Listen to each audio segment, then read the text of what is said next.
personalmente y todo el equipo estamos perfectamente conscientes de que no es un proyecto fácil de entender, es un proyecto bastante pionero en Chile. Si bien es una tecnología y una metodología de trabajo que es muy conocida en el mundo, en Europa se hace todo el tiempo, en Canadá, Estados Unidos, e incluso en Latinoamérica hay buenos ejemplos de aplicaciones similares a las que queremos hacer en el terreno.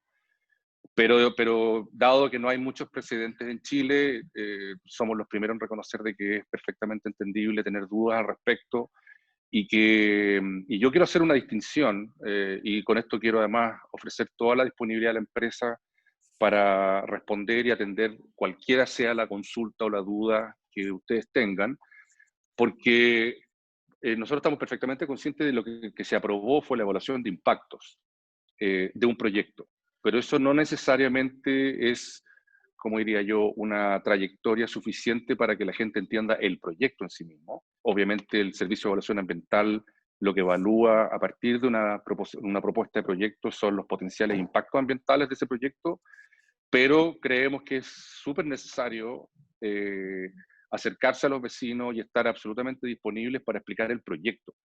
El proyecto no es un proyecto fácil, no es un proyecto barato en ningún caso, y es un proyecto que va a tomar tiempo precisamente porque se hace con mucho cuidado y muy meticulosamente. Y por lo tanto, desde ya, como gerente de desarrollo, yo quiero quedar completamente disponible personalmente y a nombre de todo el equipo en esta instancia, para contestar lo que ustedes quieran, la pregunta que ustedes quieran, nosotros estamos con toda la disposición de contestarla. Y después, o sea, yo agradezco mucho la oportunidad de poder conversar ahora, pero que por ningún motivo quede la idea de que son instancias aisladas en el tiempo. Nosotros estamos permanentemente con el micrófono abierto. Vamos a hacer todo lo posible, estar disponibles para los vecinos. Estamos pasando a la fase de ingeniería de detalles del proyecto y en paralelo a la ingeniería de detalles del proyecto ya tenemos contratado a una empresa de gerenciamiento de proyecto, que es una empresa muy grande española que se llama IDOM. Ellos tienen base en Bilbao.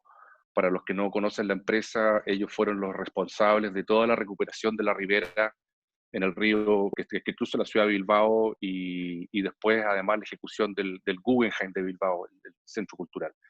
Entonces una empresa que tiene muchísima experiencia en remediación ambiental, en financiamiento de proyectos, en ingeniería, movimiento de suelos, etcétera.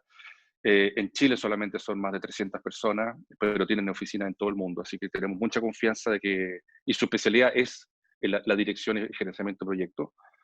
Y con ello estamos ahora entrando en una fase donde vamos a elaborar las bases de licitación, porque para nosotros la licitación es un proceso fundamental para poder salir al mundo a buscar a la mejor empresa que haya a nivel mundial y con la mayor experiencia en temas de bioremediación ambiental, particularmente en suelos como los nuestros y con contaminaciones por hidrocarburos.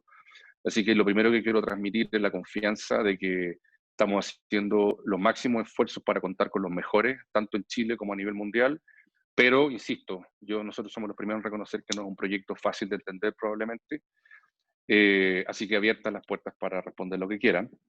Y de ahí quiero pasar a un poco a contarles, porque finalmente la remediación tiene como objetivo, tiene un objetivo mayor, no solamente limpiar el terreno, sino que es efectivamente recuperar un terreno que ustedes son la primera línea y les consta que es un terreno que ha estado inmóvil durante muchísimos años.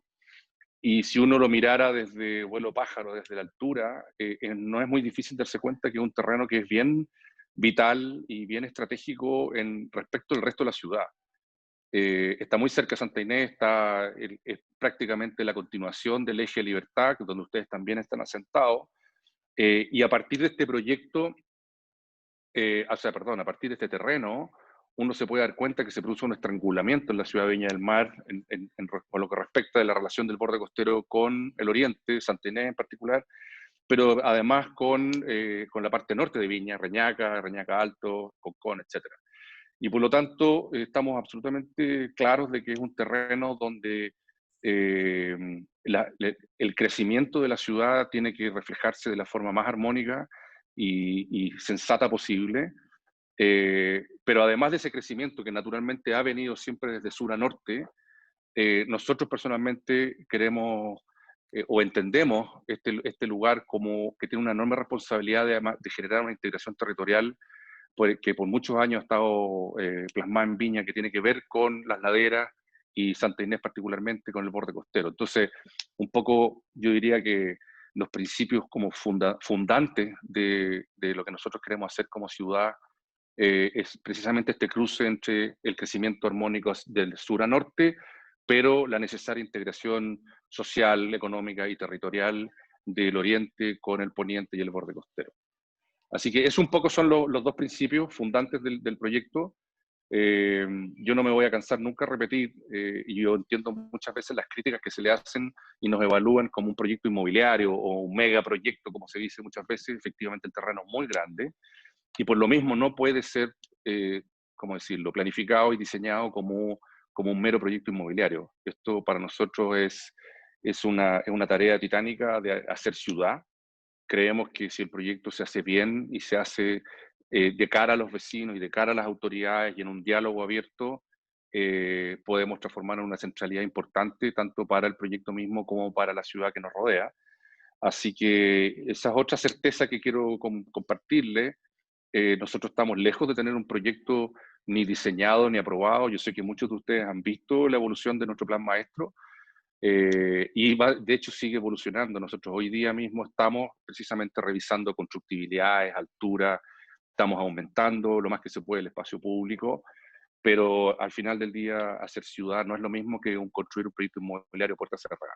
Uno de los ejes principales de la propuesta o de los elementos más potentes que creemos que tenemos que resaltar de la propuesta es el eje de la continuación de libertad. Escogimos esta vista porque ustedes reconocerán ahí, esa es la esquina de la avenida Nueva Libertad con 18 Norte, ¿no es cierto? Se alcanza a ver una de las torres de Coracero, ¿no es cierto? Y la propuesta del terreno, ¿cierto?, que parte ahí, generaría este ámbito de cosas, por así decirlo. Una avenida Libertad con unas dimensiones generosas, es decir, 40 metros de ancho entre las edificaciones, que son en el fondo conceptos de placa, que tienen un programa de uso mixto en los primeros 3 pisos, para poder vitalizar la calle, ¿ya? Y permitir a su vez entonces estos grandes espacios públicos, estas grandes veredas, para que exista una integración, dado el espacio público, ¿no es cierto?, de lo que se llamaría la prolongación de la vida que tiene la población vergara, por así decirlo. Atrás, bueno, se ve Fabiola y se ve también la ladera. No está quizás tan bien graficado, pero la ladera es parte de lo que nosotros llamamos el proyecto Parque Ladera. Eso también es parte de los terrenos de La Salina, y por lo tanto lo que se ve ahí es que la subida 18 Norte y la entrada de hoy día del pasaje 18 Norte, que hoy día ustedes bien saben cómo está el estado de las cosas ahí, sería la entrada al futuro Parque Ladera. Es decir, había un camino público, una calle, ¿no es cierto?, por la parte de atrás, entre los edificios, ir a Ladera para poder ingresar y poder transitar por este Parque Ladera y conectar hacia la zona de arriba, donde está actualmente la rotonda de la subida Alessandri con la intersección con 19 Norte. Conceptos como el de la Avenida Libertad, escogimos estas fotos porque la verdad es que en la parte sur de la Avenida Libertad, a la llegada con 1 Norte, hay elementos que son bastante destacables. Estos anchos que se dan tienen que ver con una forma urbana que responde a poder hacer habitable los primeros pisos de los edificios. O sea, los edificios, por lo general uno entiende que una torre tiene un primer piso privado, cerrado, con un conserje, ¿no es cierto?, pero también hay una tipología de espacio urbano, ¿no es cierto?, con edificación que permite que abajo haya comercio, haya entonces un ancho de vereda que llega hasta el plomo el plomo es, digamos, donde está la fachada propiamente tal. ¿Qué es lo que ocurre, ¿no es cierto?, en ese sector de Viña? Y eso es exactamente el concepto que nosotros estamos recogiendo y que también se ha aplicado en muchas otras ciudades y que entonces tiene que ver con esta mixtura de usos y con que en el fondo toda la ciudad tiene de esa manera acceso a todos los bienes y servicios que ahí existen. Obviamente que otra discusión distinta es el tipo de mobiliario, en fin, el diseño, y nosotros obviamente que estamos apelando acá a los máximos estándares posibles para el tema del del diseño ¿cómo se llama?, del espacio público, del mobiliario, y ojo que atendiendo a todas las nuevas discusiones que existen respecto de cómo tiene que existir la nueva movilidad en las ciudades para que estemos todos acordes, digamos, a los tiempos que se están viviendo, donde se está cada vez dando más valor al uso de la bicicleta, a la peatonalización de las calles, etcétera, etcétera. Eso para nosotros no es tanta novedad, lo venimos planteando hace mucho tiempo. Y también recoger esta imagen, es importante entender que el tema de la placa, en el fondo los dos primeros pisos que tienen que ver con el uso mixto, también es algo que en Viña en algún momento tuvo bastante éxito en el proceso de modernización del entorno de la Plaza de Viña, ¿no es cierto? Ahí vemos el edificio donde está ¿cómo se llama? La Sala de Arte de Viña, es decir, es una oportunidad, creemos, para la ciudad para recuperar y revitalizar un modelo de ciudad que hoy día sabemos está un poquito de capa caída, pero Viña tiene esta oportunidad con proyectos de esta envergadura, ¿no es cierto? Acá haciendo un poquito más un acercamiento, ¿no es cierto? Ahí hicimos esta suerte de imagen siempre muy esquemática, pero que da cuenta del tipo de espacio público. Esto es una mirada ya como entrando desde la esquina 18 Norte con Nueva Libertad hacia la Avenida Libertad que nosotros estamos planteando, mirando hacia la meseta donde están ustedes ubicados, para que se pueda entender un poco el tipo de actividad que se quiere generar en este barrio. Este tipo de proyectos de esta envergadura, ¿no es cierto?, esta oportunidad que tiene la ciudad, son modelos de intervención o reconversión urbana que se dan en otras partes, ¿ya? Y traje aquí un par de ejemplos.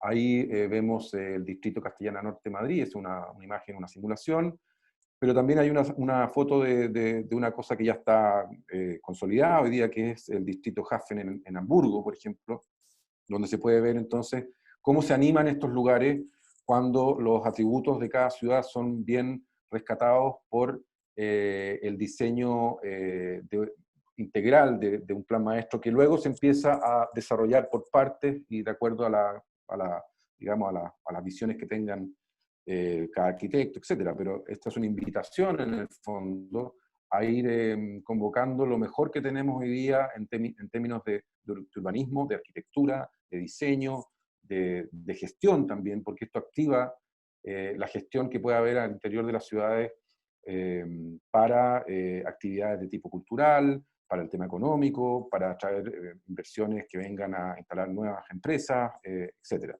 Y un ejemplo más cercano, ¿no es cierto?, que quizás ustedes han tenido la oportunidad de conocer, Puerto Madero también es un proyecto, es un plan maestro, ¿no es cierto?, que activa y reactiva o reconvierte una zona de uso portuario, ¿cierto?, y lo convierte entonces en un lugar muy potente, tanto para vivienda como para oficina, para comercio, turismo, etcétera, etcétera. Ese es un poco para que se entienda el ámbito del tipo de proyecto que nosotros estamos tratando de sacar adelante, ¿no es cierto? Es un gran desafío y una gran oportunidad tanto para el equipo como para la ciudad. Y acá entonces una vista para que se entienda que esto se despliega en toda la trama urbana, en una vista, simulación, ¿no es cierto?, desde las alturas, desde la meseta vuelo pájaro, ¿no es cierto?, como se dice, y se puede ver que hay, de acuerdo al plan regulador vigente, ¿no es cierto?, la Avenida Libertad tiene la forma que va siguiendo, ¿no es cierto?, con otra calle que también es parte del plan regulador, pero nosotros incorporamos otra trama vial que es una trama que nosotros proponemos y que, por ejemplo, en este caso se ve a mano derecha una suerte como de parque lineal, donde es 100% peatonal, es decir, estas operaciones permiten ese tipo de soluciones urbanas que muy difícilmente ocurren cuando la ciudad va creciendo por partes. Yo no digo que la ciudad que crezca por parte o que crezca de manera más informal o más digamos, espontánea no sea válida, todo lo contrario. Son distintas maneras de ir generando desarrollo. Pero para que haya una calle peatonal con un gran parque lineal y tenga criterios de sostenibilidad, por ejemplo, en términos del tipo de vegetación, son estos los proyectos que permiten que se integren todos estos valores y que se puedan entonces ir desarrollando en el tiempo. con toda la flexibilidad que el tiempo, digamos, genera, porque en el fondo no es un proyecto cerrado y acabado. Esta es una imagen, una simulación de lo que hoy día tenemos considerado respecto de constructibilidad, como decía Esteban, y altura, pero esto evidentemente que está planteado para que se desarrolle en los siguientes años, y eso va generando ciertamente algunos cambios, ¿no? Por lo tanto, hoy día lo que podemos señalar como plan maestro es esta figura en planta también, donde tenemos establecido las diversas actividades, nuestros anhelos de que exista todo este tipo de centros culturales, de parques, de programas en el fondo. La versión actual contempla entonces un gran parque central, fue producto de un cambio que se realizó el año 2018. Nosotros estamos obviamente que muy atentos a la gente que ha estado yendo a nuestros encuentros que hemos hecho desde hace ya varios años, ¿no es cierto? Varios de ustedes han estado ahí. Y tenemos este cuento del parque para Viña. Bueno, nosotros tenemos un sistema de parques contemplados de aproximadamente 3 hectáreas y esperábamos que pudiera ser incluso mayor si se pudiera integrar la ladera norte, donde hay un terreno de bienes nacionales ahí muy interesante, pero en el fondo acá vemos el parque central y el parque ladera, y se puede ver acá entonces que la función de estos parques, además de tener una función biológica, a raíz de lo que estamos haciendo con el laboratorio vegetal, que es un laboratorio experimental de crecimiento de especies nativas que tenemos en el terreno, donde hemos visto cuáles son las que mejores se adaptan a esta zona desde hace 3 años. Además tiene lo que motiva esto es sobre todo la integración de cerro en el eje 19 norte, ¿no es cierto?, de cerro a mar. Es decir, el Parque Central se ubica justamente para rematar con el borde costero una integración que viene del oriente hacia el poniente, ¿no es cierto?, y que, digamos, traspasa este eje de parque ladera, y ahí es donde empezamos entonces a trabajar. En marzo ya empezamos a meter cabeza de cómo esta integración se empieza a resolver, porque en la parte alta tenemos un tema que es la histórica segregación que ha generado la subida Alessandri, ¿no es cierto?, y la desconexión que tiene finalmente Santa Inés con el borde costero, que es algo muy, muy reconocible, digamos, en toda la zona metropolitana, Valparaíso, Viña, salvo Reñaca Concón, ¿no es cierto? Siempre el cerro ha quedado más segregado del borde costero. Entonces, ahí es donde empezamos a hacer la visión más de cerca, entrar en el área chica, ¿no es cierto?, de ese tema de ahí arriba, y ahí nos encontramos, por tanto, con el tema de Medio Oriente. Eso es lo que motivó que nosotros empezáramos a desarrollar una propuesta y nos tuviéramos que hacer de alguna manera cargo de un problema que hay en Medio Oriente. Entonces, bueno, estas son imágenes de un poco las tipologías del Parque Central. Es un parque distinto al Parque Ladera, pero no los voy a latear mucho con esto, porque eso está todavía en desarrollo. Tenemos ideas para ver cómo desarrollar este tema del parque. Es un gran proyecto en sí mismo. Y hoy día lo que tenemos son esquemas, ¿no es cierto?, de lo que puede ocurrir ahí con esta gran explanada, ¿no es cierto?, que tendría algún programa para actividades de esparcimiento, y se puede ver ahí la subida, ¿no es cierto?, hacia arriba. Es decir, hay una clara condición de atravesar además Libertad, que pasa por ahí, ¿no es cierto?, para poder llegar hasta arriba y generar una nueva accesibilidad para Santa Inés.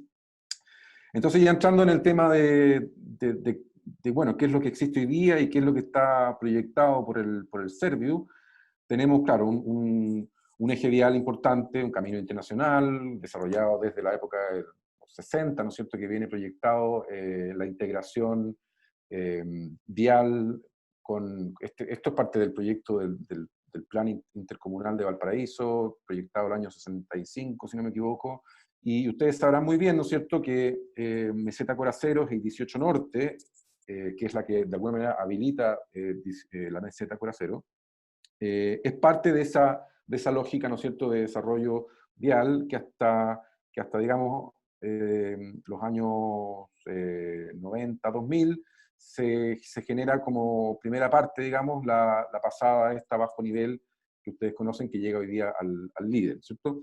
Pero eso es parte de lo que después se empieza a planificar con el proyecto Sello Oriente, y que contempla entonces todo un viaducto, una autopista, ¿no es cierto?, que pasa desde 5 Oriente arriba, ¿no es cierto?, para conectar con Alessandri y hacerle un bypass, en el fondo, a 15 Norte. Hoy día está en manos del Serviu, y el Serviu lo está impulsando a partir de ya las expropiaciones que corresponden a la zona que está entre la placa comercial, ¿no es cierto?, y la ladera donde está el borde sur de Santinés.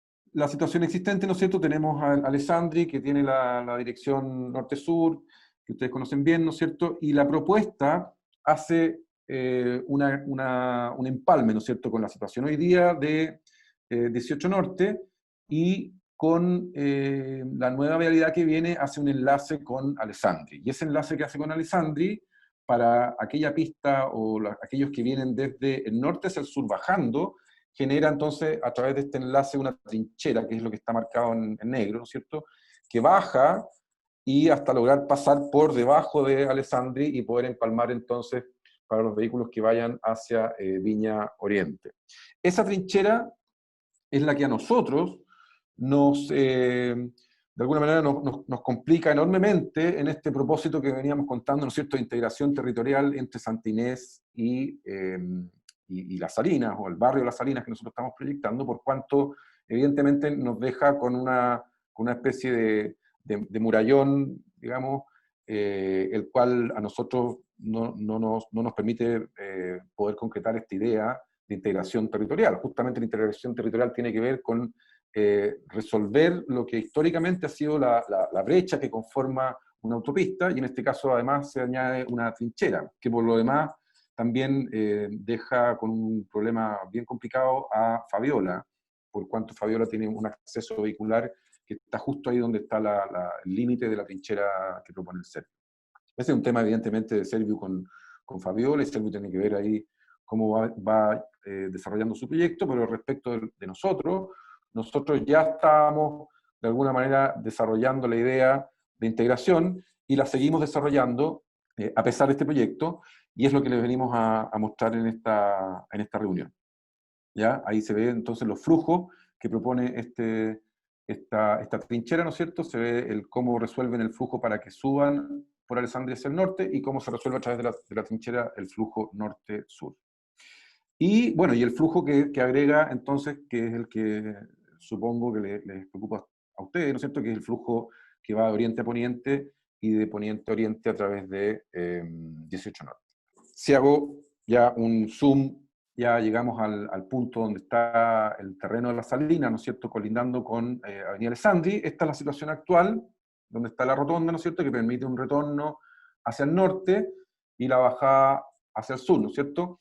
Este es un lugar que, claro, desde el punto de vista vial, resuelve para aquellos que vienen de Anaquena, quieren volver hacia arriba, o aquellos que vienen de abajo y quieren volver hacia abajo, o entrar a Santinés, pero desde el punto de vista peatonal, para acceder al borde costero, realmente Santinés está históricamente segregado, por cuanto la única posibilidad que tiene es cruzar por una pasarela que queda un poquito más arriba, y esa pasarela evidentemente que no todo el mundo la ocupa, hay un hábito de cruzar ahí aprovechando que hay un semáforo, pero es una situación muy, muy poco amigable, y por lo tanto también hay un deterioro de toda esa zona, y además nosotros también como gran terreno eriazo somos parte de ese problema, ¿no es cierto?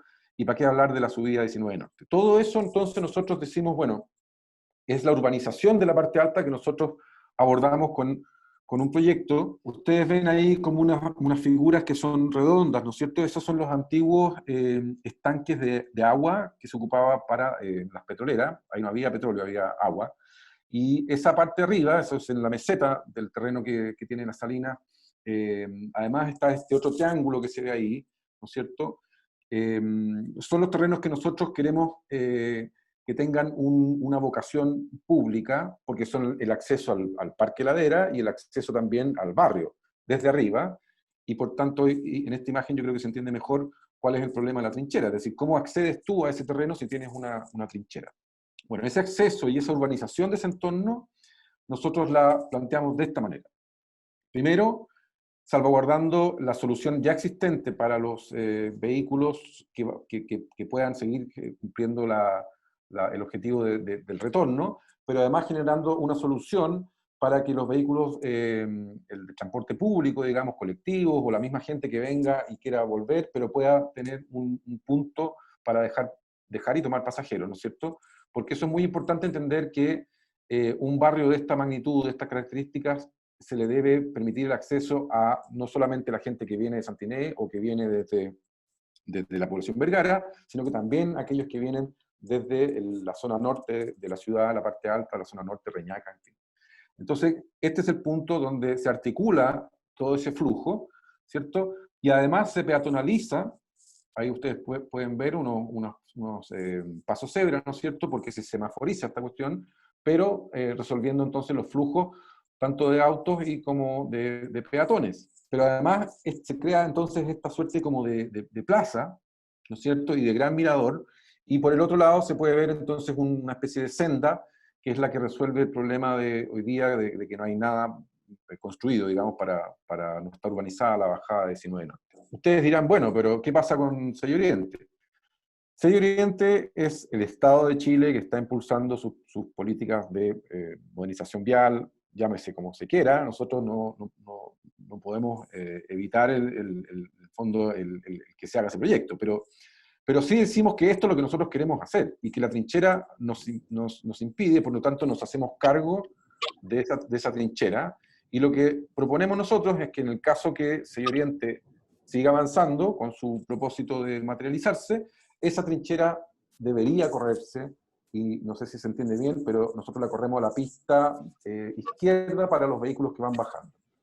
Tenemos un consultor vial nosotros que nos ayuda a que estas propuestas sean factibles técnicamente, y por tanto existe la posibilidad, evidentemente que haciendo modificaciones al proyecto, y por lo tanto no es algo tampoco muy sencillo, pero de hacerse este proyecto nosotros lo que queremos es salvaguardar los principios de peatonalidad, es decir, del cruce a nivel y peatonal, ¿no es cierto? Y eventualmente si se hace la trinchera también ahí aparece una suerte como de elemento lineal, ¿no es cierto?, con una curva de color medio rosado. Eso sería una posible pasarela que podría conectar con 20 Norte.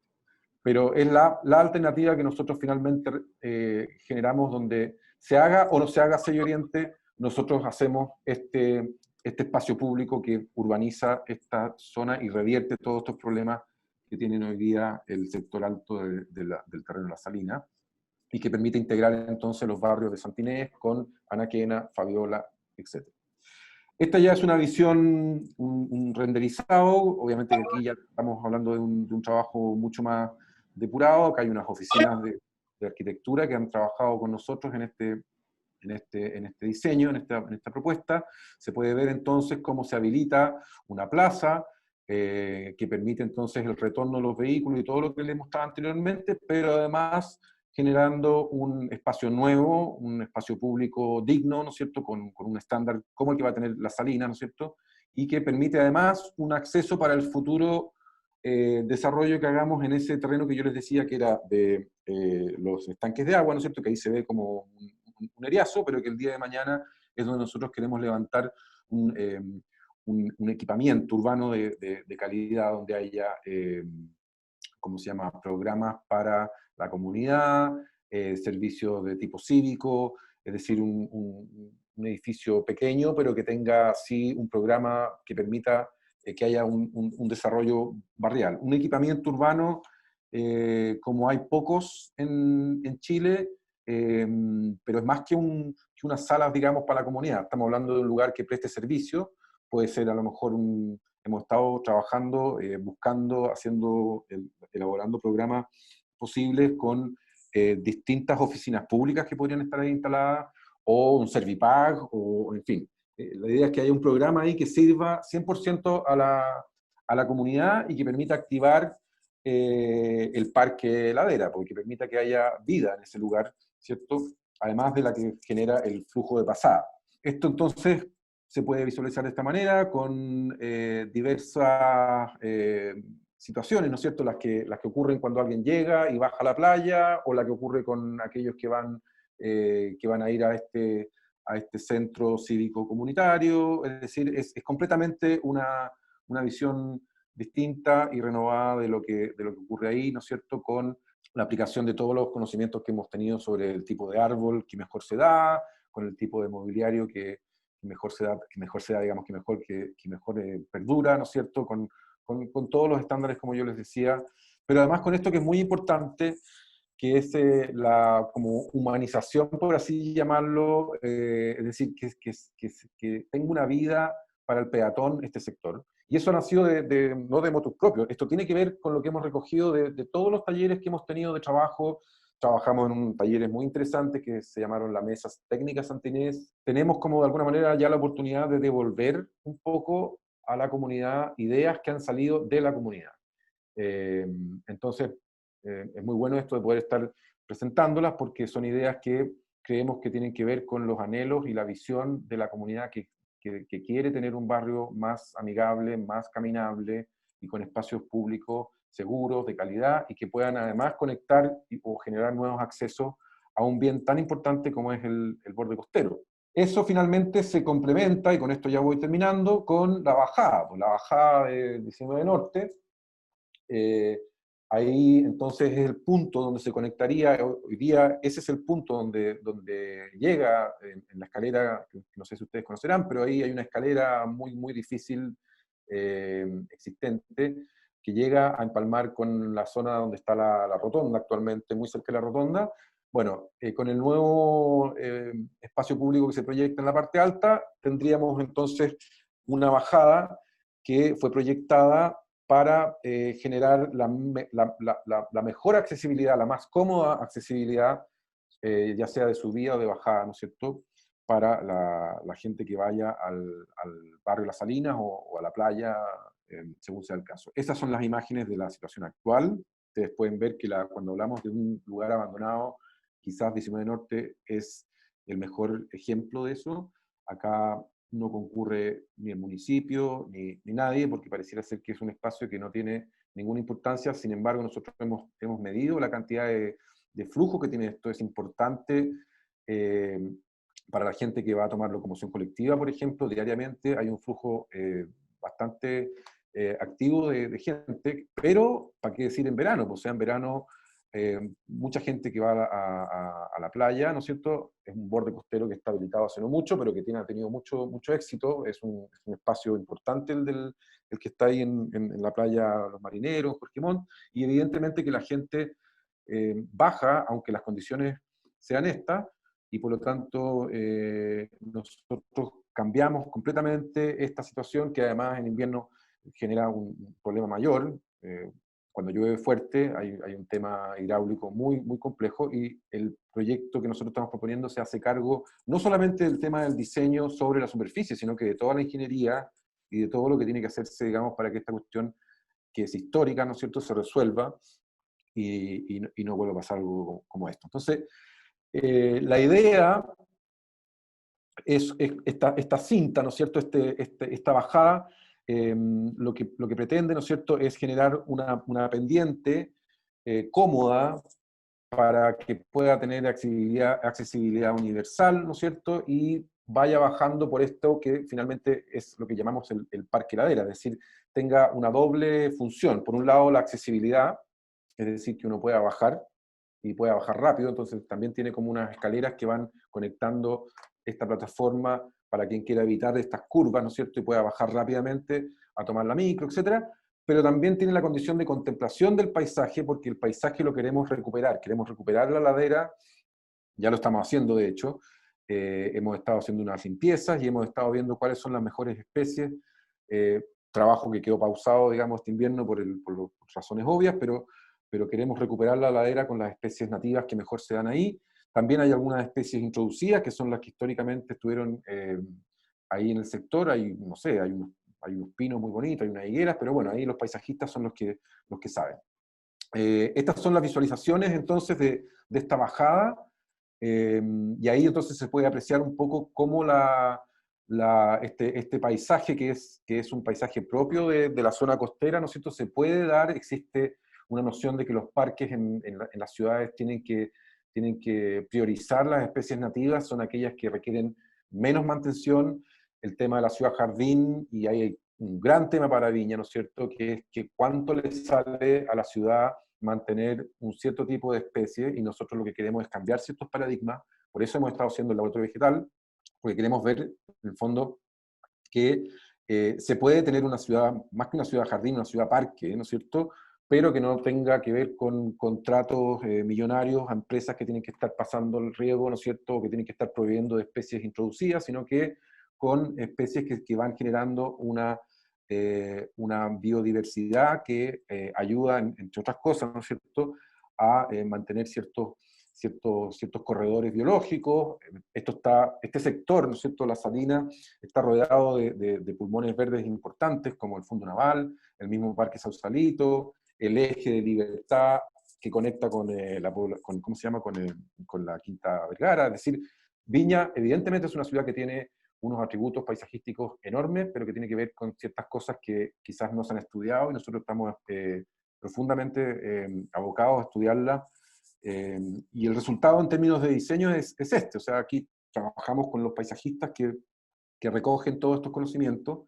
Y bueno, el tema de 19 Norte es nuestro primer ya propuesta de diseño que estamos gestionando para empezar ¿cómo se llama?, a obtener los permisos. Esto es un bien nacional de su público, es una franja que no tiene nada que ver con los terrenos nuestros, sino que es un tema que tenemos que ingresar en Servio y en la municipalidad.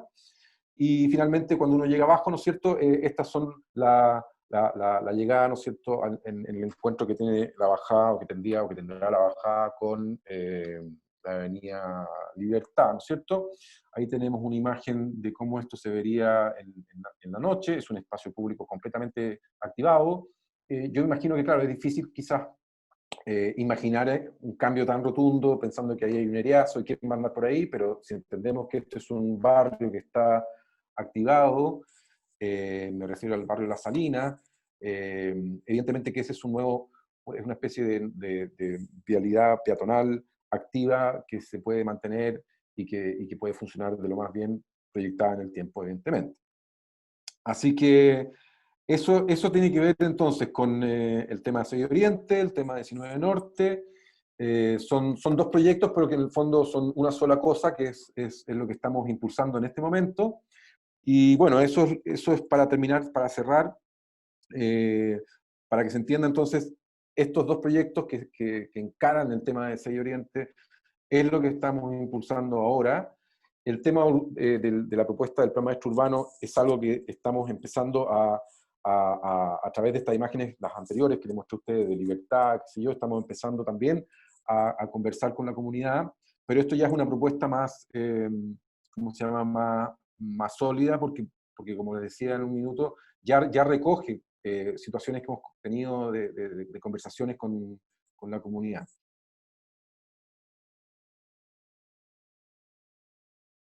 Primero que nada, en Chile existe una norma de materiales de suspensión, que es la norma calidad del aire, y esa es una de las primeras cosas que el estudio de impacto ambiental evalúa.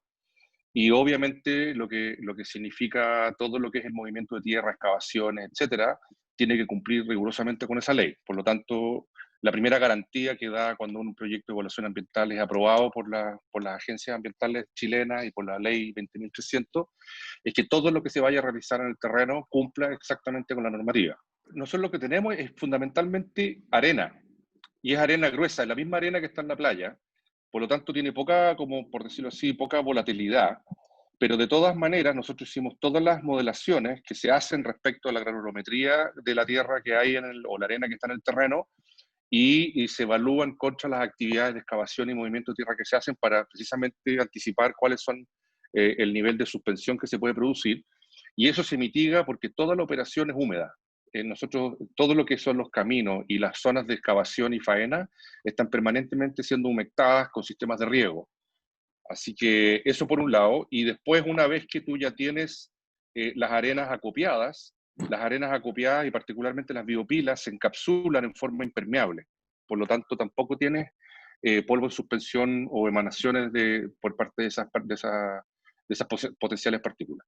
Probablemente hoy día, como es un terreno que obviamente no hemos podido hacer nada en él, es que probablemente cuando corren, sobre todo cuando corren viento, se pueda estar levantando un poco material particulado que llega precisamente a los departamentos y a las viviendas cercanas, pero eso va a cambiar fundamentalmente cuando se inicien las faenas, porque es una faena húmeda y absolutamente controlada y en cumplimiento con la norma como lo dicta la ley.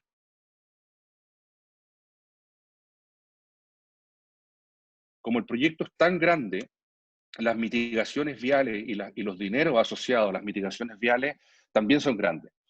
Entonces, el proyecto de las Salinas va a derivar en fondos de inversión realmente gigantescos que van directamente a construir obras de mitigación vial, mejoramiento de semaforización, mejoramiento de todos los factores que hoy día en la zona centro de Viña, 15 Norte, Libertad, San Martín, Quillota, etcétera, generan hoy día este foco de congestión, particularmente en el eje 15 Norte, que sufres tú probablemente todo el tiempo, Jorge Montt, 15 Norte y Libertad. Van a haber grandes obras de mitigación, van a haber grandes obras de aporte, con la nueva ley de aporte, el proyecto de la Salina entrega un número significativo de millones de dólares en aportes al espacio público. Y además, otra cosa que es súper importante, la propuesta que nosotros estamos proponiendo, que es un desarrollo de ciudad con uso mixto, lo que busca es precisamente acercar a la gente, primero que nada, tú tienes que tener gente que viva ahí, no turistas. O sea, nosotros tenemos una estrategia multifactorial para lograr la mayor cantidad de primera vivienda, y lo que tú tratas de hacer es mezclar primera vivienda, gente que vive ahí, con la cercanía con los centros de servicios y la economía y el turismo, y etcétera. Y por lo tanto, lo que tú estás tratando es permanentemente de reducir las distancias físicas y al mismo tiempo fomentar toda la multimodalidad. Nosotros estamos en conversaciones con distintas agencias regionales y nacionales, por ejemplo, para que cuenten con el proyecto de las Salinas para que por ahí pase el tranvía, darle viabilidad y factibilidad al proyecto del tranvía. Entonces, al final, yo te diría, no hay una bala de plata para resolver la congestión. Yo creo que el principal problema de la congestión de Viña es precisamente la planificación de Viña del Mar, el encarecimiento del suelo del borde costero por efectos del turismo, el desplazamiento de la clase media hacia la periferia y la alta dependencia del automóvil por un pobre sistema de planificación y transporte público. Todo eso se revierte conceptualmente cuando tú desarrollas un pedazo de ciudad o un pedazo de barrio al centro mismo de la ciudad, donde básicamente todo es caminable. Más las obras de mitigación del proyecto, más la ley de aporte, más la multimodalidad que propone el proyecto a nivel de infraestructura.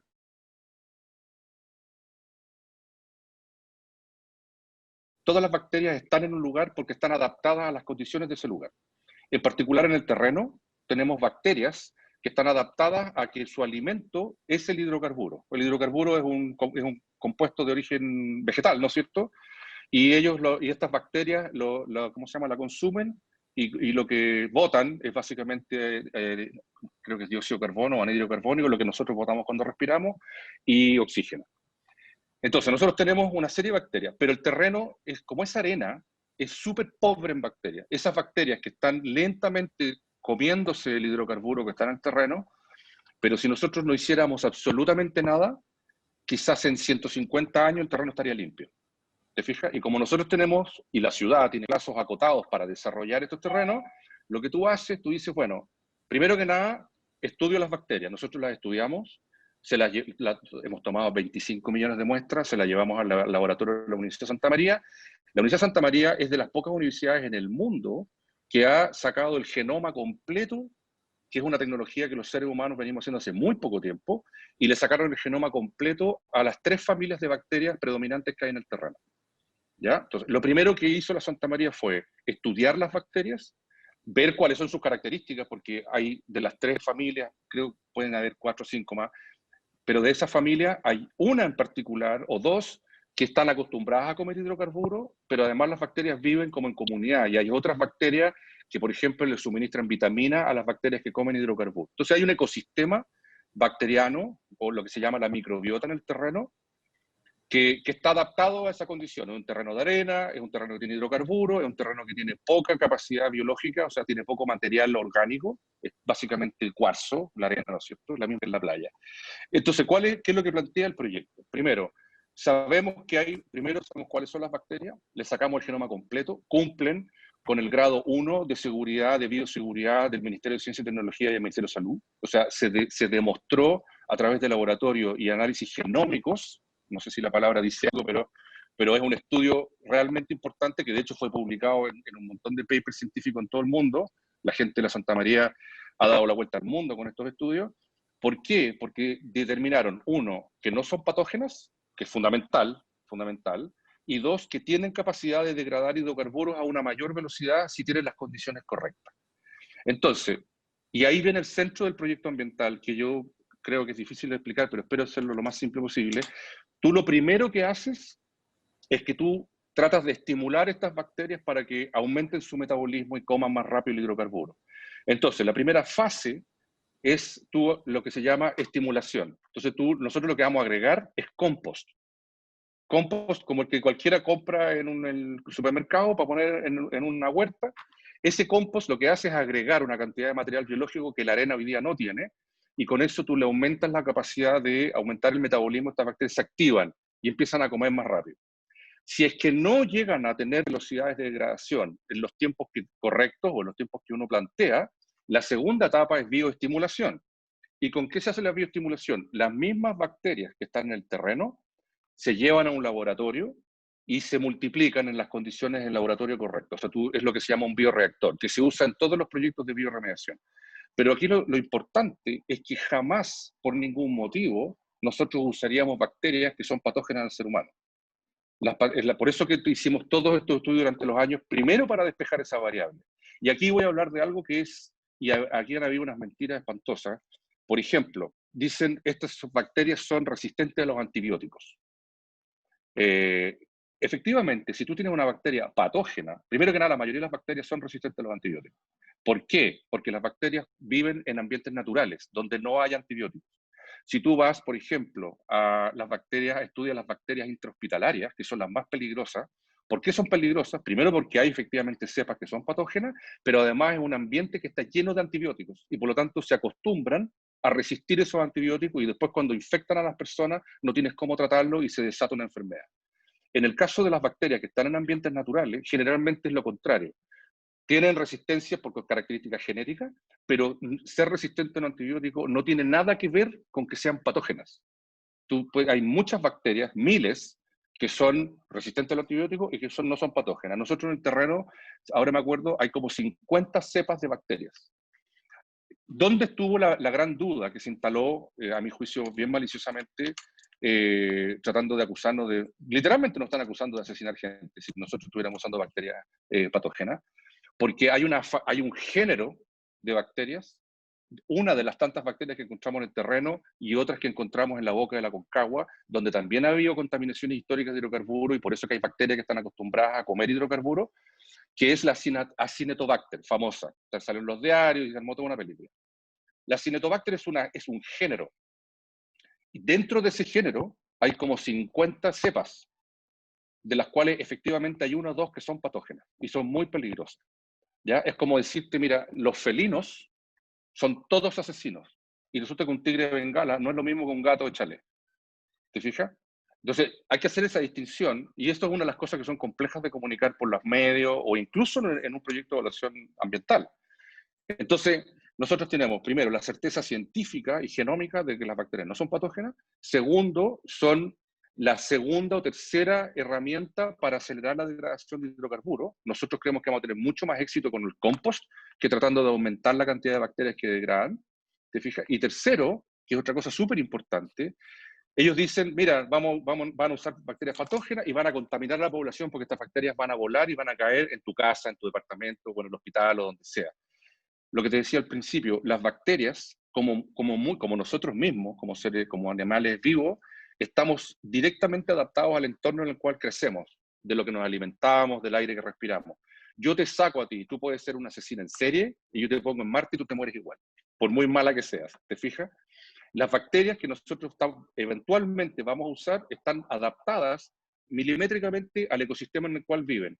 Si yo llego a sacar esa bacteria y la pongo en el macetero de tu departamento, automáticamente se muere, porque no tiene el hidrocarburo, porque no tiene su alimento, porque pierde sus condiciones biológicas del entorno. La Universidad de Santa María lleva 23 años estudiando bioremediación de hidrocarburos, porque precisamente está en una región que tiene serios problemas de contaminación del suelo por hidrocarburos, y ellos además son muy reconocidos a nivel mundial en una industria de bioremediación que usa el sistema de bacterias absolutamente todo el mundo. Es más, yo te diría que una de las cosas que hace más seguro nuestro proyecto, si nosotros estuviéramos en Francia, por ejemplo, haciendo el mismo desarrollo, nosotros compraríamos las bacterias patentadas por un laboratorio, sin ni siquiera saber cuáles son esas bacterias.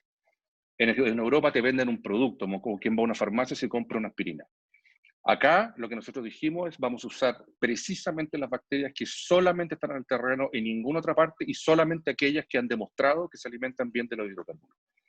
Así que yo te puedo dar absoluta garantía y te puedo compartir, y a quien sea, toda la documentación científica y el respaldo que sea necesario. Y gracias por tu pregunta, porque la voy a contestar con la misma claridad, espero, 1500 veces todo sea necesario, para darte tranquilidad.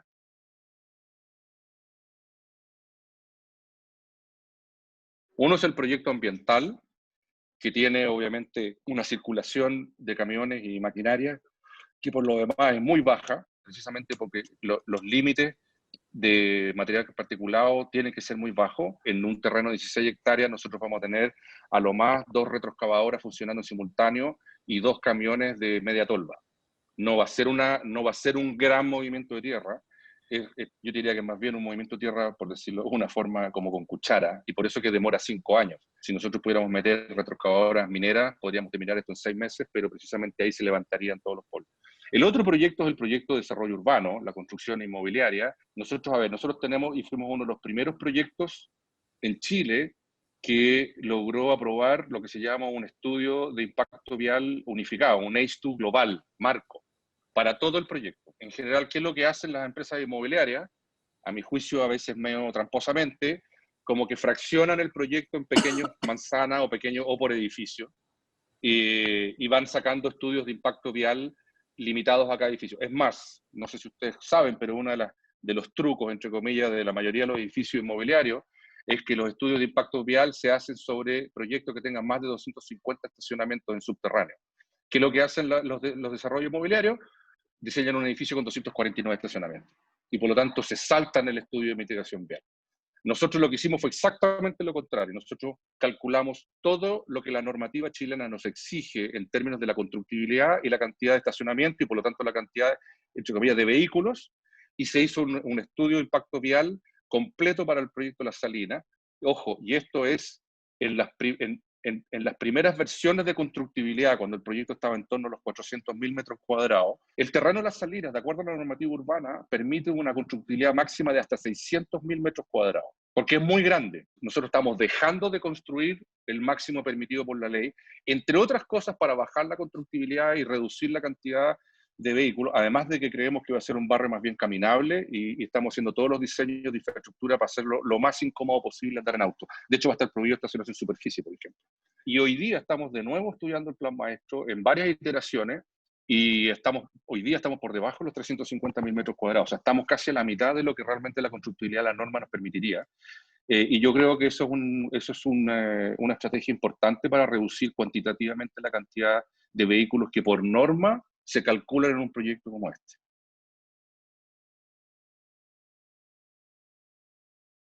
El Parque La Salina como símbolo, obviamente es súper atractivo. ¿A quién no le gusta un parque? Yo voy al parque con mi hija cada vez que puedo y veo el valor. Y yo personalmente he diseñado parques, yo hice un magíster en conservación de parques nacionales.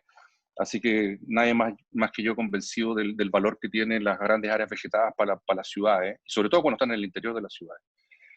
El tema es que el Parque La Salina es, yo creo, primero que nada, técnicamente es inviable. Mezclan dos argumentos muy clásicos. Dicen, bueno, estos tipos van a seguir contaminando, van a meter bacterias asesinas, van a infectar a la población, entonces para evitar eso, mejor cambiemos el uso del suelo, expropiemos el terreno y hagamos un gran parque urbano para los viñamarinos.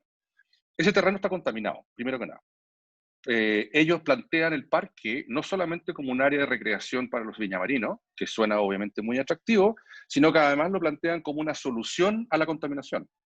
Y para eso usan un argumento que claramente no lo conocen, que se llama fitorremediación, que es precisamente la remediación de contaminantes, metales pesados, a través de la captura de esos contaminantes por las plantas. Efectivamente, por ejemplo, cuando tú quieres recuperar un relave en la zona norte, por ejemplo, la zona minera, que está cargado de metales pesados, se hace la técnica, tú plantas estas plantas, la raíz tiene que estar en contacto con el contaminante se fija en el interior de la planta, pero algo que ellos no dicen es que una vez que la planta limpia el suelo, la planta se transforma en un residuo tóxico, porque la planta no evapora la contaminación, sino que la fija en sus fibras. Y por lo tanto, parte de la fitorremediación es después agarrar las plantas y se tratan bajo la ley como residuos peligrosos. Hay que incinerarlos en hornos controlados. O sea, las plantas no hacen más, trabajan igual que cualquier otro ser vivo. Segundo, aun cuando las plantas hicieran magia, tendrían que las raíces tocar la contaminación. Y el 75% o el 80%, si no me equivoco, con nuestra contaminación está entre los 4 y los 6 metros de profundidad. Para que te haga una idea, un tamarugo, que es una planta que se sabe que es bueno absorbiendo contaminantes, para tener raíces de 6 metros se demora 100 años de crecimiento. Hoy día, si tú caminas el terreno de la salina, lo que vas a encontrar es pura vegetación rastrera y maleza que crece básicamente por la agua costera y la humedad ambiente, no porque las raíces llegan hasta la napa y logren absorber agua para crecer. Lo cual significa que tú, lo que sea, por eso que no crece nada, porque efectivamente es un ambiente hostil para las plantas hoy día. Ese terreno está contaminado y eso nosotros no lo vamos a negar nunca y por eso nos vamos a gastar 55 millones de dólares para limpiarlo. Por lo tanto, a mí me parece de una osadía y de una falta de ética plantear un parque para los viñamarinos sin descontaminar el subsuelo. O sea, ellos lo que plantean que esto en algún momento se va a limpiar con el efecto de las plantas del parque. Yo no mandaría a mi hijo a jugar ese parque por ningún motivo. Y por lo demás, yo no tengo idea si en 20 o en 30 años más, si a mí me expropian el terreno, el día de mañana deciden hacer, no sé, un estacionamiento subterráneo y se van a encontrar con la contaminación y no van a tener un proyecto de descontaminación asociado. Entonces, nosotros, ¿qué es lo que estamos planteando? Primero, Viña necesita reactivarse. Nosotros estamos planteando un proyecto urbano de uso mixto que creemos que le va a hacer bien económicamente, obviamente, pero se puede hacer económicamente bien con un proyecto muy malo. Nosotros creemos que además vamos a hacer un muy buen proyecto de espacio público, que además vamos a limpiar el terreno con las máximas exigencias, donde yo mandaría a mi hija a jugar. Además estamos metiendo un 40% de espacio uso público que incluye 6 hectáreas de parque. O sea, estamos tratando de ofrecer un balance entre un crecimiento de ciudad, una reactivación económica, una estrategia de primera vivienda para que la gente vuelva a vivir en el borde costero, pero además en un ambiente libre de contaminación. Por lo tanto, la verdad que el eslogan de un parque versus las megatorres del megaproyecto asesino inmobiliario es una dicotomía conceptual que a mí personalmente no me interesa en lo más mínimo. Yo prefiero más bien abrirme a diálogos como este, por ejemplo, con vecinos que... Yo creo que el error que nosotros hemos cometido es que no somos muy consistentes o muy dados a hablar mucho en público. En parte nosotros teníamos que guardar silencio estos años porque estábamos respetando el proceso de evaluación ambiental y dejamos los espacios para que la gente dijera cualquier cosa, y la verdad que nosotros creemos que son muy pocos los que hablan de esa forma y que están en contra del proyecto, pero estamos absolutamente convencidos que hay una enorme mayoría de viñamarinos que, uno, no conoce el proyecto, y dos, tiene dudas legítimas precisamente porque no lo conoce, y es nuestra responsabilidad salir a explicarlo como lo estamos haciendo ahora.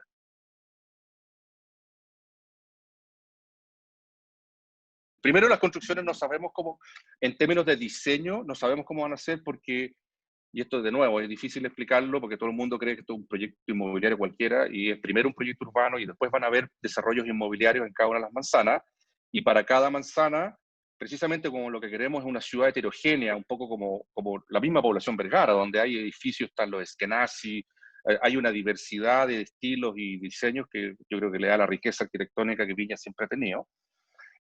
Van a aparecer equipos y sociedades inmobiliarias y con sus arquitectos, probablemente algunos arquitectos vengan de afuera, otros van a ser viñamarinos, otros de Santiago, no tengo idea. Son 10, 12 años de desarrollo, así que no me atrevería a darte algún pronóstico porque sería mentirte.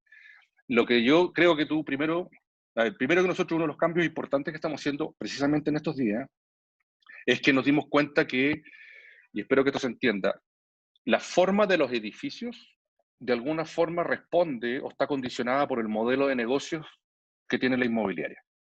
¿A qué me refiero con esto? Nosotros tenemos un mandato, nosotros somos una inmobiliaria rara, nosotros no somos una inmobiliaria que fue creada para hacer muchos proyectos y ganar mucha plata, sino que fue una inmobiliaria creada por empresas Copec para recuperar las platas gastadas en la recuperación de este terreno y en la evacuación de las petroleras hace 20 años atrás. Por lo tanto, primero que nada, nuestra meta y mi instrucción por directorio no es maximizar utilidades, sabe que más nosotros vamos a buscar tanto, recupérela, y la forma de recuperarlo era con un modelo de negocio que es la venta de suelo.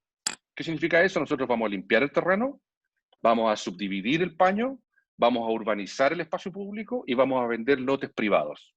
Ese era el modelo de negocio. Pero resulta que de todos los tipos de negocios inmobiliarios que existen, ese es el más malo, por decirlo así. Por lo tanto, la cantidad de metros cuadrados que tú tenías que construir para recuperar el gasto eran muchos. Y cuando nos empezamos a dar cuenta que queríamos reducir los metros cuadrados, bajar las alturas, porque efectivamente Viña es una ciudad que se está llenando de torres, y nosotros estamos hablando de edificios, estamos hablando de placas comerciales, estamos hablando de parques, dijimos, la única forma es cambiar el modelo de negocio. Y eso significa que nosotros hoy día estamos evaluando, y así lo vamos a hacer, en meternos como socios en los desarrollos inmobiliarios. Como es un negocio que tiene un poco mejor rentabilidad que la venta de suelo, nos permite con menos metros recuperar los mismos gastos que hemos hecho o que vamos a hacer. Y eso bajó violentamente las alturas. Y además estamos redistribuyendo las alturas dentro del paño. Nosotros creemos que el paño sur, que es el que está más cerca de tu ventana, el primero que tú ves, debiera ser y va a ser, por decirlo así, el lugar más comercial y más mixto de todo el desarrollo urbano. Y esa zona es donde va a estar el comercio, donde va a estar el centro cultural, el parque, la conexión con la ladera, el centro comunitario, etcétera. Van a estar los hoteles. Ahí nosotros estamos pensando que los edificios deberían estar oscilando entre los 12 y los 16, 18 pisos de altura. Piensa que Coraceros tiene, Janet me puede corregir, creo que son 32, una cosa así. O sea, va a haber una diferencia de altura muy importante entre ese sector sur, que lo que tú vas a ver, y lo que tradicionalmente se está construyendo en el borde costero de Viña. Pero más allá de eso, yo creo que ¿qué es lo que vas a ver tú? Primero que nada, yo creo que vas a ver el primer barrio sustentable en Chile. Vas a ver un barrio de primerísima categoría, con veredas de 7 metros, con una vegetación nativa resistente a la sequía. Vas a ver una avenida Libertad con ciclovía, ojalá, cruzo los dedos, con un tranvía que se extienda por ahí. Vas a ver comercio que da a la calle, no vas a ver ningún mall, no vas a ver ninguna tienda grande tipo Ancla, sino que vas a ver cafés, restaurantes, tiendas, comercio, servicio, y mucha gente además trabajando en los hoteles, trabajando en oficinas, trabajando en cowork, yendo al centro cultural en eventos, no sé, me imagino festivales de jazz en la noche, en la calle en el verano. Yo creo que eso es lo que vas a ver. Vas a ver un barrio con edificios, vas a ver un barrio con mucha gente en la calle caminando y con mucho comercio y con mucha vitalidad, espero. Eso es lo que vas a ver.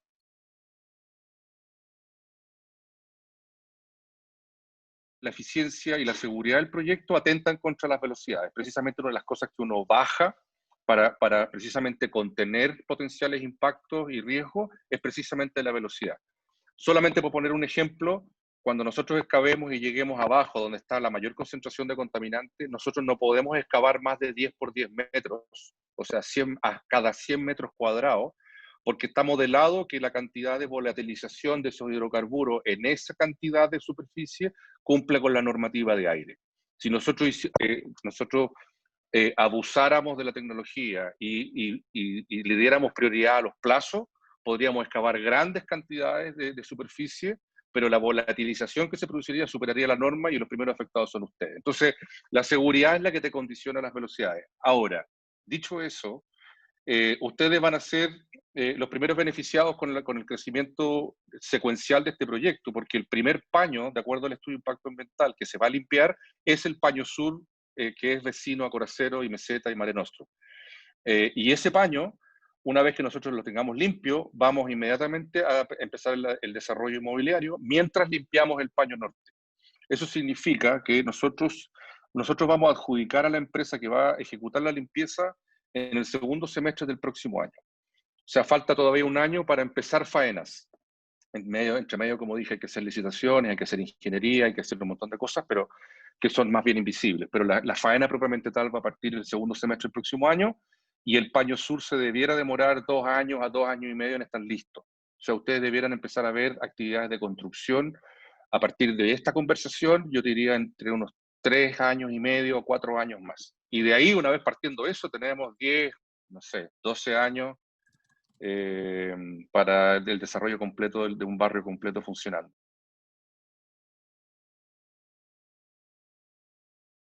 Acabamos de tener la aprobación ambiental. Nosotros ya tenemos contratado el gerenciamiento de proyecto, que entre otras cosas va a elaborar las ingenierías de detalle y va a elaborar las bases de licitación. Nosotros debiéramos estar llamando a licitación a principios de este año, o sea, enero o incluso diciembre de este año. Esa licitación es una licitación grande, larga. Yo creo que vamos a estar adjudicando ese contrato a mediados del próximo año o quizás en el segundo trimestre, en el segundo trimestre, miento. Y de ahí la empresa, que va a ser una empresa extranjera, se tiene que instalar en Chile, hay que cerrar el terreno y se hace la instalación de faena y ellos tienen que además llevar la ingeniería, una ingeniería para construcción. Así que por eso que yo calculo que no antes de fin de año del 2021 se iniciarían las faenas propiamente tal. Y ahí son 2 años y medio aproximadamente el Paño Sur. Después, una vez que se termine eso, empieza a correr, entre comillas, el año cero de estos 10 años que yo digo de desarrollo urbano e inmobiliario, y no sé bien cómo se va en particular cada lote a desarrollar en términos de tiempo, porque va a depender de, no sé, los modelos de negocio, la ocupación, el tipo de socio que tengamos, etcétera. Pero lo que sí les puedo garantizar es que la secuencia de desarrollo es de sur a norte. Primero vamos a partir arriba, con el centro comunitario, con el Parque Ladera, la bajada que era 19 Norte, y después vamos a empezar con el Paño Sur, desde el sur hacia el norte. Así que esa es un poco la secuencia.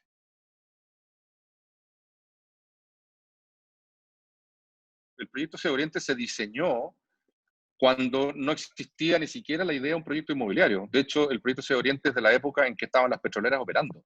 Por lo tanto, cuando tú lees la memoria del proyecto Se Oriente, ni siquiera el proyecto La Salina existe en esa memoria. Por lo tanto, no es un proyecto que fuera, como de hecho también maliciosamente algunos dicen que está hecho para nosotros. No solamente no está hecho para nosotros, sino que además nos provoca un montón de problemas que hoy día estamos conversando con el Servio y la forma de resolverlo. Así que el desarrollo de SEI Oriente a nosotros, la verdad que no tiene absolutamente nada que ver con nosotros. Las mitigaciones viales y los mejoramientos que nosotros vamos a implementar en la ciudad de Viña del Mar y en el entorno inmediato y mediano, tienen que ver con Jorge Montt, tienen que ver con 18 Norte, tienen que ver con incluso Avenida Libertad, 15 Norte, o sea, todo lo que los cálculos viales digan que hay que intervenir con mejoras precisamente para mitigar los impactos que podría tener el proyecto La Salina, pero el proyecto Se Oriente en particular, a mí personalmente no me va ni me viene. Creo que es un mal proyecto para la ciudad en general. Yo no creo en la autopista urbana, pero eso ya es un tema conceptual de cuál es la ciudad correcta que hay que hacer nomás.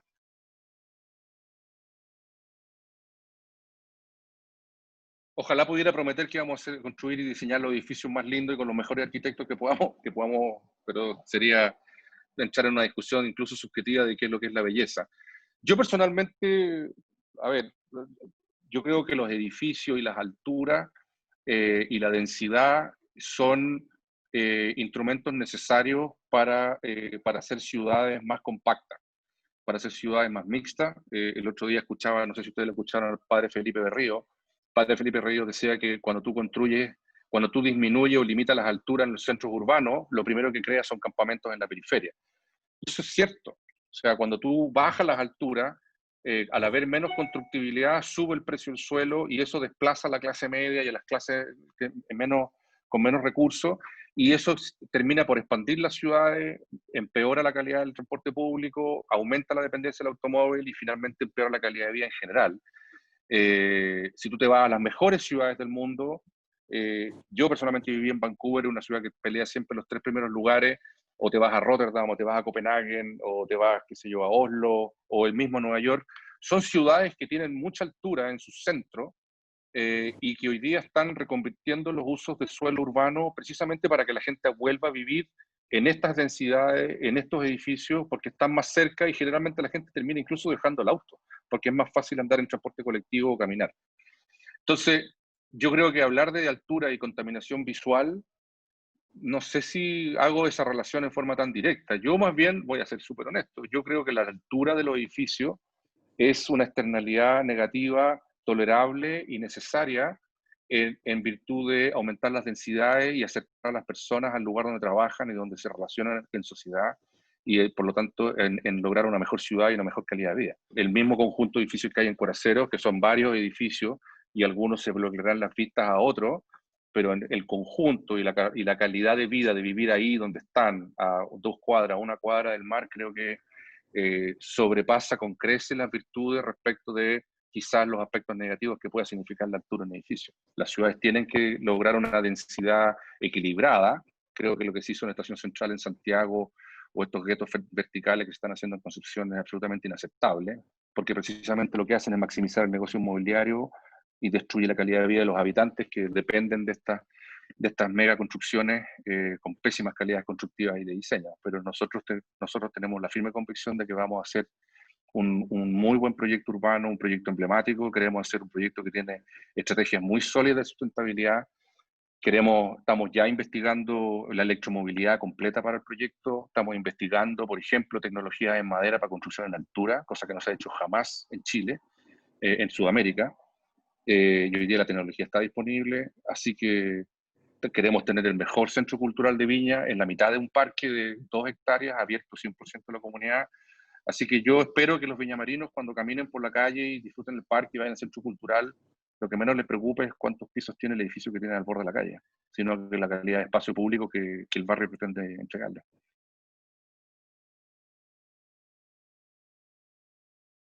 Las sociedades ganan mucho cuando viven juntas.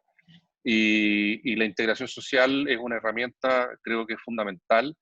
Creo que el decreto DS-19 que se creó en el gobierno de Bachelet es uno de los mejores instrumentos de justicia social, quizás, que se han hecho últimamente en Chile. Nosotros hace 2 días atrás, tuvimos en una reunión donde presentó el director del Servio, Tomás Ochoa, que está a cargo de los programas de integración social en la quinta región, y yo públicamente, frente a todos los participantes de ese debate, comprometí a la inmobiliaria Las Salinas para hacer, ojalá, el primer y mejor proyecto de integración social en el plan de Viña, que no lo hay, por lo demás. Los proyectos de integración social en base al DS-19, si bien integran gente de clase media y clase media baja, subsidios y subsidios de arriendo, etcétera, distintos mecanismos, todavía tienen que acceder a terrenos de consuelo más barato y por lo tanto inevitablemente suceden más bien en la periferia de las ciudades. Yo le dije a Tomás públicamente que nosotros estábamos comprometidos a hacer el mejor proyecto de integración social en el centro de Viña. Así que eso es un compromiso que ya es público. Yo tengo la instrucción de mi directorio para iniciar los trabajos de evaluación económica. Como les decía, nosotros precisamente porque no tenemos la exigencia de ser una empresa que maximiza ganancias, que mucho menos, tenemos holguras que quizás otras inmobiliarias no tienen para precisamente incorporar instrumentos como ese. Así que voy a reiterar el compromiso de este equipo en esta reunión de que va a ser uno de los pilares fundamentales y creemos que es parte de la estrategia de que esto sea un barrio de primera vivienda y no de segunda vivienda.